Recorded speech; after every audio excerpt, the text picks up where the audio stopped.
x86 processors implement a form of microcode translation to bridge the gap between the complex, variable length CISC complex instruction set computing instructions and the simpler, fixed-length micro-operations, micro-ops, that modern, out-of-order, pipelined execution engines can handle efficiently. The x86 instruction set is inherently complex, supporting a wide variety of addressing modes, variable length instructions, and multi-step operations. This design was initially chosen for flexibility and ease of use at the assembly level. Modern CPU cores are designed with highly optimized, RISC-like execution engines that favor simple, uniform operations. Directly executing complex x86 instructions would be inefficient and could hinder performance optimizations like parallelism and deep pipelining.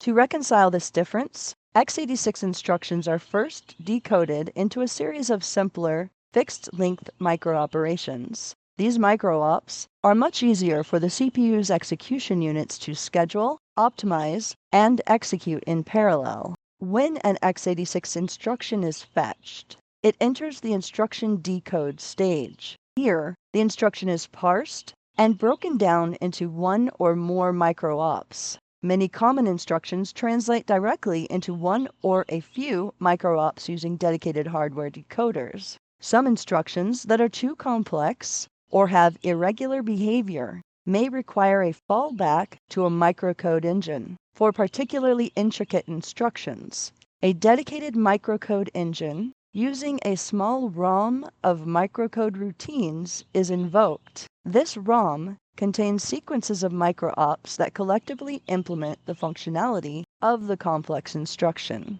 One advantage of having this microcode layer is that it allows manufacturers to update or patch the behavior of certain instructions without needing to change the physical hardware. Microcode updates can be loaded during system initialization, helping to mitigate bugs or vulnerabilities discovered post-production.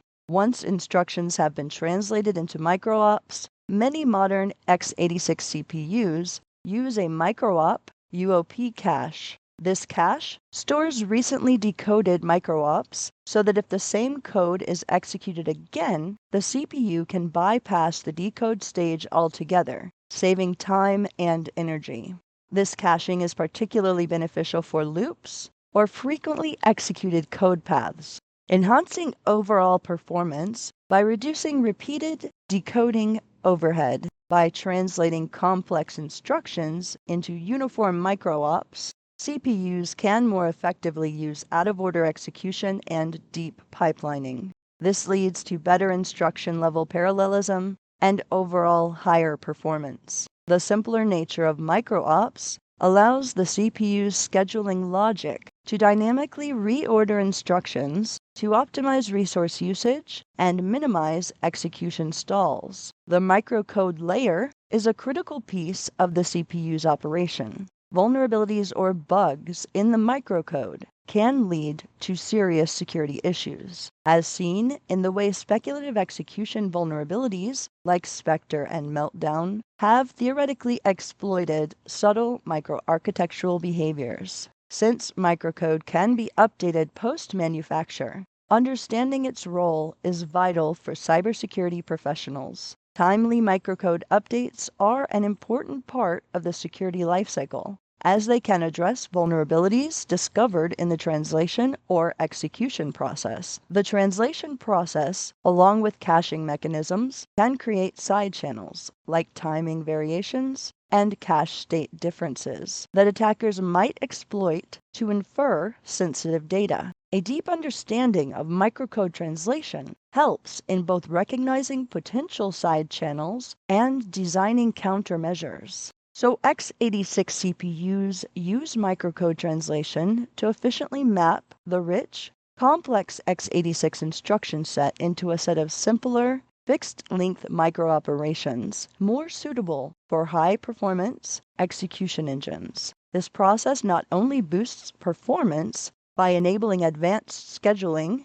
and parallelism, but also introduces a layer where bugs or vulnerabilities can exist. making a deep technical understanding of this mechanism essential for cybersecurity professionals aiming to protect systems against sophisticated hardware-level attacks. Earlier I mentioned ROM. This is read-only memory. This is a type of non-volatile memory used in computers and other electronic devices. Unlike RAM, random access memory, which loses its data when the device is powered off, ROM retains its contents permanently or semi-permanently. Data stored in ROM is typically written once during manufacturing and is not meant to be modified frequently, if at all. Some types of ROM, like EPROM, erasable programmable ROM, or EEPROM, electrically erasable programmable ROM, can be rewritten, but this is not common for microcode. ROM retains data even when the system is powered off, making it ideal for storing critical instructions needed for system startup or hardware-level operations. In the case of microcode ROM within a CPU, the ROM holds microcode routines, which are sequences of low-level instructions, micro-ops, that implement complex CPU instructions like those in CISC architectures such as x86. When the CPU encounters a complex instruction that can't be executed directly by the hardware, like string operations or floating point arithmetic, the microcode engine is triggered. It fetches the relevant micro-ops from the ROM and executes them step by step. Suppose an x86 CPU receives an instruction like rep move SB, which moves a block of memory byte by byte. The CPU's hardware would invoke the microcode ROM, which contains a predefined sequence of simpler operations to handle this complex instruction. Since microcode handles fundamental CPU operations, it must be reliable and unchangeable under normal conditions. Keeping microcode in ROM prevents tampering, ensuring that critical hardware functions are protected from unauthorized modifications. While microcode introduces slight overhead compared to direct hardware execution, it also allows for greater flexibility in implementing complex instructions without redesigning the CPU's physical architecture.